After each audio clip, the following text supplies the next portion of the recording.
My name's Randi Lincoln, and this is Randi on the Road. I'm excited today to introduce to you a friend of mine. She is the director of Shelter Ministries in Auburn, Indiana, Renee Florin. Renee, thank you so much for joining us today. I think that people need to know about Shelter Ministries. Tell us a little bit about you and how you came to be with Shelter Ministries. Oh, goodness. Well, I am the director of Shelter Ministries, and I came into that position through a reference, which happens to be from you. I was looking for something different in my life. I knew that there was time to make a change, and God moved you to tell me about the position. I responded to it, and within a week, I found myself at Shelter Ministries. And sometimes I would go there and say, what am I doing? How am I going to do this? Because I have never done anything like this before, but it is a good fit, and I'm comfortable doing it, and I feel that God has put me there for a purpose. I don't always know what it is, but I feel that there's a reason why I'm there. Well, and I know you'll probably agree that as much as we think it's us, it's not. We get fed so much more by being available to help people. Yeah. So tell me, walk me through someone who would come to Shelter Ministries. I walk through the door because I have no money, I have no food, I'm in a desperate position. There's several different reasons why someone would come through the door. Sometimes they are referred to us through another agency like Head Start or through the trustee's office. Perhaps they have a financial need. Maybe they need assistance with their rent. Maybe they need assistance with utility bills that have gotten out of hand. They could be hungry. Maybe they are on a limited income and they can no longer afford to buy the food. We all know that the cost of food keeps going up. Or perhaps they're homeless and they're just looking for information for a place to stay. Or we provide clothing, so maybe they just need some clean socks. We provide everything that we can, even if it's just information. So we start with what are your needs and how can we best serve those needs. To me, there's a really fine line between enabling someone and helping someone. Yes. So we try our best to make sure we're not enabling someone so that they can't one day not need us. Our prayer is that one day they no longer need our services. Right. We don't want people to have financial problems. We don't want people to be hungry without food. Mm-hmm. We don't want people to go without clothing to keep them warm or cool in the summertime. We want kids to have bathing suits to go to the pools. We're hoping one day, so we're trying to always gear our ministries so that we offer more besides just a handout. Along with a check, we offer, if someone comes to us for financial assistance, we offer classes. And we ask them, we will help you with this. What we ask is you attend 3 what we call life classes. It could be a class on easy budgeting. It could be a class on workplace ethics. And we give them credit for those classes. I really feel a person will not change what they're doing unless they learn another way of doing it. Exactly. So we're always trying to come up with how can we give them another way. Along with food, we offer a nutritionist that comes through Purdue University. She offers her services free of charge. She will come to their home. She will guide them nutritionally if they need help with controlling their weight, if they have diabetes, if they have maybe a skin condition or something and they need a special diet. She will walk through their pantry in their kitchen. She will meet with them literally weekly. And we offer that service free of charge for anyone that comes to our food pantry. Well, now I know that there's the Christian basis to your rescue, to the shelter ministries. And I know that there is a way that you kind of gently guide them to attend a church. Yes. And tell us about that. We do. We have what we call a community compassion card. In the first interview, when someone comes to me, the first question that I ask them is, are you a member of a church? And I stress to them, if they are, they aren't, the importance of Christian community. Because I think whenever one of us has a need, especially a circumstantial need, something that takes you by surprise, a death or the loss of a job or the loss of a child or divorce, those situations can throw us into a realm of not knowing what to do, where to go, what our first steps should be. We stress Christian community because so often the first people that will come to your needs are your Christian community. Yes. When you belong to a faith community, those people know what it's like to help another person. That's their reason for being a Christian. Yes. In order to get that point, especially for those that are uncatechized, they have no idea what being a Christian really entails. We have what we call a community compassion card. And when someone comes to our food pantry and receives food, or if they come to me for financial assistance, this is like a little business card that just says the blessing you've received, we've lovingly given you. We ask them to drop that card, put their name on it, and drop that card in your offering basket when you attend church. We don't care what church you attend, just drop it in the offering basket. And that card asks the pastor to call us and verify their attendance. And what we do on a monthly basis is we come up with some kind of a prize. And we take all of the names of those that have verified attendance and we draw a name out. And that family will win maybe a turkey or a ham or a $20 gas card.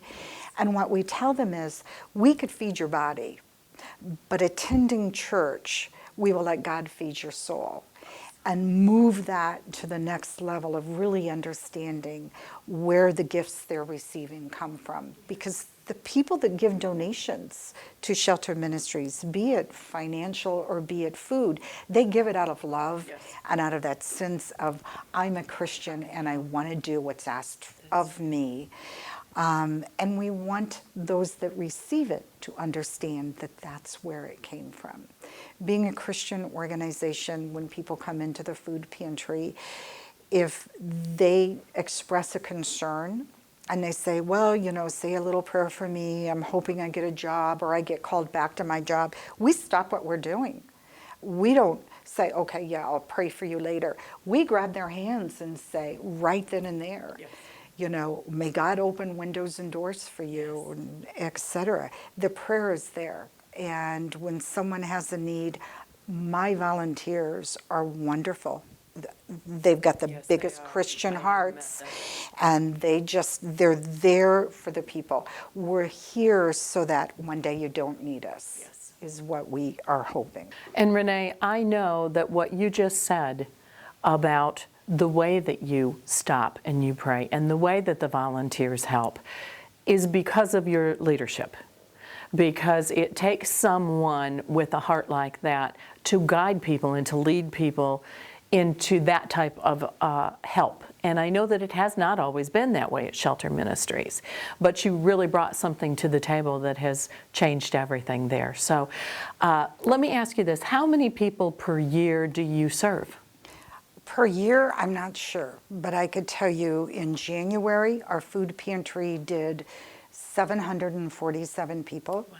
And last month we served we were just short of 700 people. Okay, so the need is great. The need is great, and that's just the food pantry. Mm-hmm. The clothing bank does on an average anywhere between 50 and 200 to 300 people a month that we serve in the clothing bank. Financially, that can vary because I'm limited with my financial funds. I wish I had more, that I could help people with. But that leads us to our next question. Right. How can we help, as a community? I know that you pair with Allen County also. It's not just Auburn. But how can we assist you? How can we help? Well, I'm limited to give assistance to the residents of Dekalb County. But Dekalb County cannot do everything all on its own. Dekalb County is one county.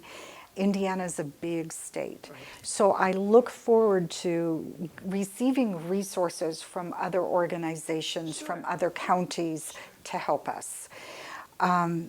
And that's this whole thing. I don't believe one place can do it all on its own. Not. So I'm very, very much open to working with other organizations. We receive a grant from the Power of the Purse, the United Way's Power of the Purse.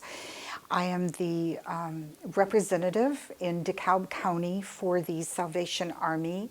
The money that is raised in DeKalb County over the holidays with that bell ringing stays in DeKalb County. So for me, getting volunteers to ring the bell over the holidays is big.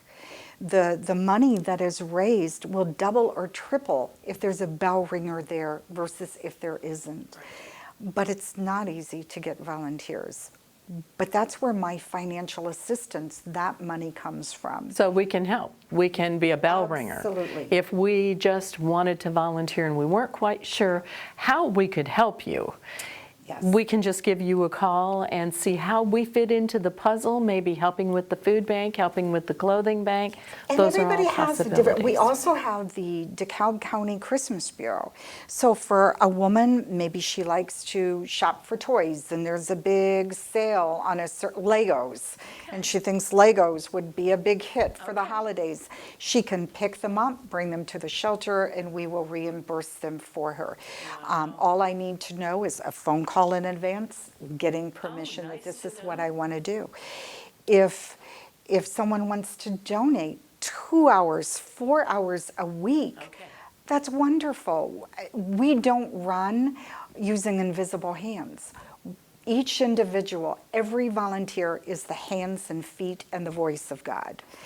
Even the people that come in looking for so many hours of community service because they have to, I'm always amazed that they're sent to us at just a time when we really need someone. There was a time when we needed to move some refrigerators and freezers, and it was just Carol and I, who is a wonderful volunteer that runs the food pantry. And of course, between the two of us, we weren't going to move anything. And we sat back and we said, we wish we had some really strong hands to help us move these so that we could get it done. Just then, a door opened, a young man came in and said, I need to give some community service. The place I went to was closed. Do you have anything that I could do? And we just smiled. Thank you, God. And over pizza, we fed him pizza partway through, and we asked him, how does it feel to know that God has used you? Yes. And he kind of looked at us and we're like, we had a need. We offered a prayer and God used you to answer our prayer. How does that feel to know that God used you? And he was stunned. He was stunned, and he said, wow. Needed to know that. Yeah, he never thought of the fact that the smallest things we do are many times the answer to a prayer that someone else had, and God uses us. Well, and by you becoming the director, a new program, a Wheels program has started. Tell us about that. The Wheels for Work is, my husband always wanted to be able to, on his side, on his time off, which he doesn't have a lot, but he wanted to go back to working on bicycles. We both have an avid love of cycling. And when I went to school in Madison, the only way that I really got around was by bicycle. So, you know, it was kind of like it's another form of transportation that I think society has gotten away from. But it's a powerful mode of transportation, especially with gas at $4 a gallon. it's a free mode of transportation. And you could pretty much ride year-round as long as the roads are clear of ice and snow. You just wear the proper clothing. And when I started at the shelter, there were so many people that did not have transportation. For whatever reason, either they didn't have transportation or they didn't have a license to drive. And because of that, they were not able to look for work, or they were not able to get to and from their jobs and were losing their jobs. So we decided to start Wheels for Work, which was Shelter Ministries takes in really good used bicycles, and we would love donations so that we could purchase inexpensive bicycles that can be put together. And we refurbish them, we clean them up, we make sure they're in good working order, and we give them to the recipient so that they could look for work or go to and from work using a bicycle. That's great. And so a whole new ministry evolved. A whole new ministry. It's just getting started. Sure. It was kind of sleeping silently over the winter because no one really wants to think about riding a bicycle in the winter. But I just gave out a bicycle this last week. And it's a good feeling to know that someone who cannot drive can now get around further than just their walking ability. Great. And it keeps you healthy. It kind of does a double duty. That's true. Well, I know that you have a fundraiser coming up, so let's finish with that. August 4th is International Friendship Day. Right. And in starting to think about fundraising, because a shelter, it doesn't run on zero funds. Everything that we do costs money. You can donate clothes, you can donate food, but when you serve 747 people in 1 month, that's a lot of green beans. So we also have to supplement diets by purchasing food. We have to supplement financially our ability to help people the way we do. And we have to pay our utilities. We don't run on zero funds. We spend maybe $600-700 a month just on making things work there. Just with utilities, water, gas, electricity, building maintenance. So in trying to brainstorm, I thought, wow, Friendship Day. August only has one holiday, and that is Friendship Day. What if we could get everyone to donate $1 to become a friend of the shelter? So I spoke with the mayor, and the mayor has volunteered to make a proclamation that Sunday, August 4th, is Be a Friend of the Shelter Day. Wonderful. To let's make a difference and help be a friend. Just be a friend and help someone that has less than you. Yes. And I'm hoping that asking for $1, everyone can afford it. It's less than a cup of coffee. Especially if you go to Starbucks. It's a lot less than a cup of coffee. So I'm hoping that those that can afford to donate more than $1 can, but that everybody can at least donate $1 to be a friend of the shelter. Well, if we want to get a hold of you, give us a telephone number.